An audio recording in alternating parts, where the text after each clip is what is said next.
Quel est le budget idéal d'un micro-entrepreneur? Pense bien d'enregistrer ce tuto. Imaginons un micro-entrepreneur, il lui reste en net 1 800 euros.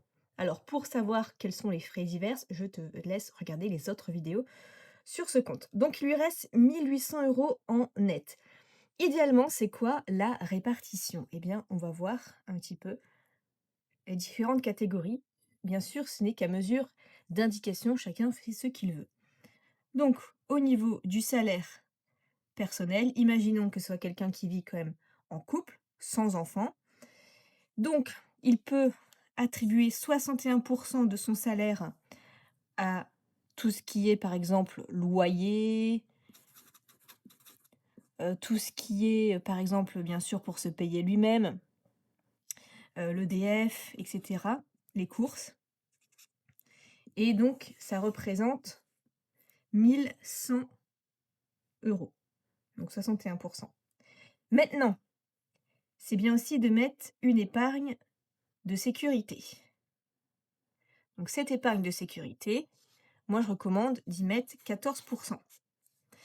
Donc, ça représente 250 euros. 250 euros.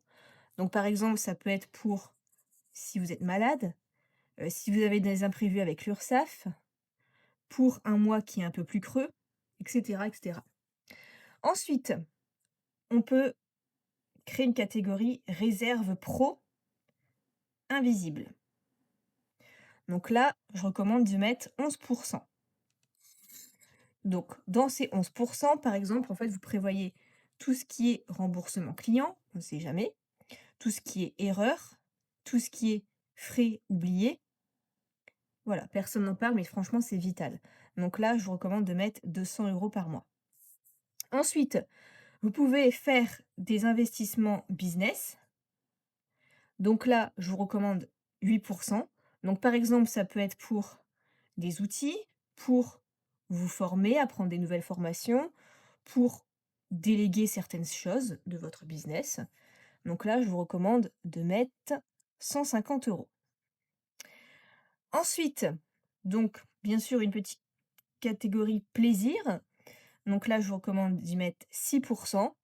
Donc voilà, je sais pas, ça peut être des petits, cadeaux clients, des petits cadeaux pour vous de récompense parce que vous avez fait des paliers. Donc là, vous pouvez mettre 100 euros par mois parce que c'est important quand même de travailler et de se faire plaisir.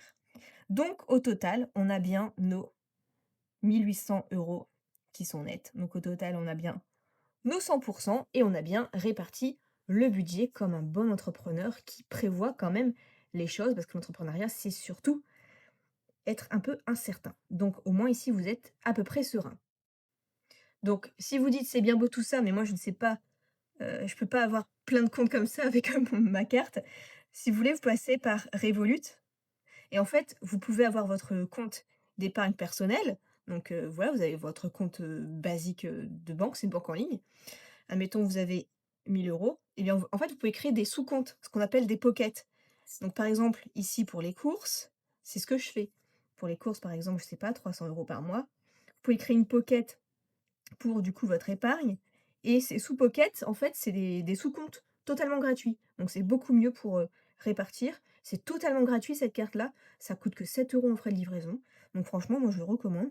Si vous pouvez, je crois que j'ai des réductions pour vous en passant par mon lien. Je vous laisse regarder dans la bio. Et ça s'appelle Revolut.